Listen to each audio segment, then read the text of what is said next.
જય શ્રી કૃષ્ણ મિત્રો, ફરી એક નવા વિડીયો સાથે નવી શોર્ટકટ.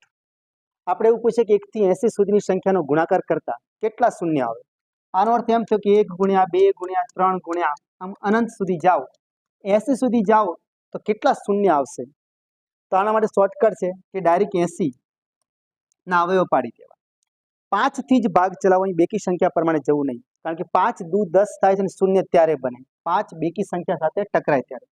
તો આપણે 5 વડે ભાગ ચલાવશો તો 16 50 80 થાય છે. તો 16 50 80 થઈ ગયા. ફરી પાછો 5 થી જ ભાગ ચલાવવાનો તો 5 તરી 15 થાય છે. આનો અર્થ એમ થયો કે હવે આ 5 કરતા નાની સંખ્યા આવી ગઈ, એટલે આગળ જઈ શકાશે નહીં.